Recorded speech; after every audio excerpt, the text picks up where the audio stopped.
बिलासपुर के पूर्व विधायक और कांग्रेस नेता बंबर ठाकुर पर हुए गोलीकांड को 2 माह बीत जाने के बाद भी मामले में शामिल चौथा शूटर पुलिस की गिरफ्त से बाहर है, जिसे लेकर बुधवार को ब्लॉक कांग्रेस कमेटी ने उपायुक्त बिलासपुर के माध्यम से महामहिम राष्ट्रपति को ज्ञापन भेजा, जिसमें मांग की गई है कि मामले में शामिल चौथे शूटर को जल्द से जल्द पकड़ा जाए। साथ ही अपराधियों और साजिशकर्ता नेताओं सहित पुलिस अफसरों के खिलाफ कड़ी कार्रवाई अमल में लाई जाए।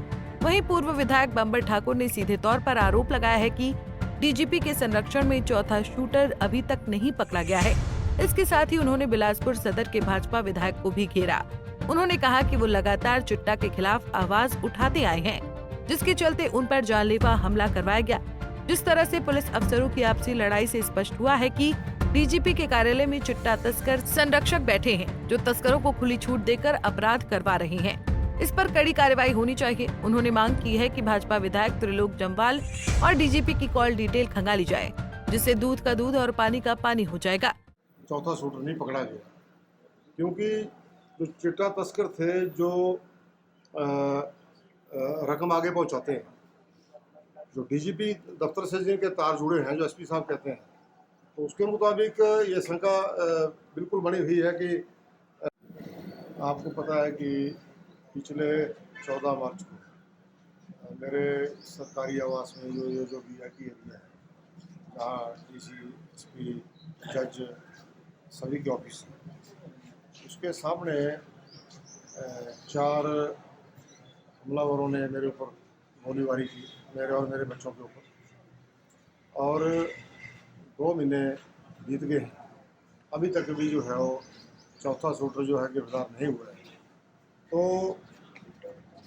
अभी जो पुलिस की लड़ाई आपस में चल रही है, उस लड़ाई में एक बात सामने आई है कि जो चिट्टा तस्कर हैं वो डीजीपी के दफ्तर में वहाँ के कुछ ऑफिसर हैं जो उनके सुरक्षक हैं। तो ये जो लड़ाई है, ये मैं लगातार पिछले 12 सालों से चिट्टे के खिलाफ आवाज़ उठा रहा हूँ, चिट्टा तस्करों के खिलाफ आवाज़ उठा रहा हूँ। चिट्टा तस्करों के पक्ष में त्रिलोक, उसके बाद हट गई है, सिक्योरिटी मेरी नहीं बढ़ाई गई, गोलियां मेरे ऊपर ही दागी, 26 गोलियां मेरे बच्चों के ऊपर भी गोलियां दागी गई हैं। तो क्यों ना आज दिन तक जो है वो शूटर पकड़ा गया, ये अतुल वर्मा बताएंगे अच्छी तरह से। तो मेरी ये डिमांड है, मैं राष्ट्रपति जी को, गृह मंत्री को और गवर्नर को दे रहा हूँ, ये गवर्नर साहब को, कि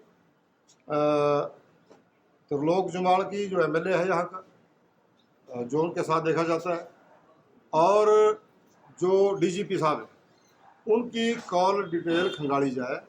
क्योंकि सन 2002 में डीजीपी अतुल वर्मा ने मेरे ऊपर एक केस, फर्जी केस रोहतक में कराया था अपने हौलदार से। सिटी प्रेसिडेंट मेरे यहाँ पे, इनको मालूम है, और रोहतक से ही जो है बंदे मेरे को मारने आए। इशू ये है कि रोहतक में 2002 में मेरे ऊपर फर्जी मुकदमा पड़ा था, जहाँ बाद में जो उन्होंने विड्रा किया। अब इतने वर्षों के बाद रोहतक से ही लोग मेरे को मारने आए हैं, तो कहीं न कहीं कनेक्शन होने की संभावना है। और डीजीपी के आदेशों के बावजूद उसको सुरक्षा बढ़ानी तो अलग बात है, तो घटाई गई। और अफसरों को उसने ये भी कहा कि भाई बंबर ठाकुर को जो है वहाँ पे क्यों लगाई है फोर्स, वहाँ पे हटाओ इसको। तो ये मैं इंक्वायरी मांग रहा हूँ गृह मंत्री से, डीजीपी के खिलाफ, एमएलए के खिलाफ। और ये बार बार बोलता है सीबीआई जांच हो तो कराओ, जांच जैसे भी बढ़िया जैसी जांच होनी तो हो। और हमारी सरकार में भी मैं मुख्यमंत्री जी से भी ये कहना चाहूँगा कि जो कार्रवाई होनी चाहिए वो हुई नहीं है, तो इसलिए कार्रवाई हो। धन्यवाद। पंजाब केसरी के लिए बिलासपुर से मुकेश गौतम की रिपोर्ट। हमसे जुड़े रहने के लिए हमारे YouTube चैनल को सब्सक्राइब करें और नई वीडियो की नोटिफिकेशन के लिए बेल आइकॉन को दबाएं। अगर आप ये वीडियो Facebook पर देख रहे हैं तो लाइक जरूर करें और ज्यादा से ज्यादा शेयर करें। इसी तरह के और भी अपडेट्स के लिए फॉलो करें हमारा Instagram पेज himachal.kesri।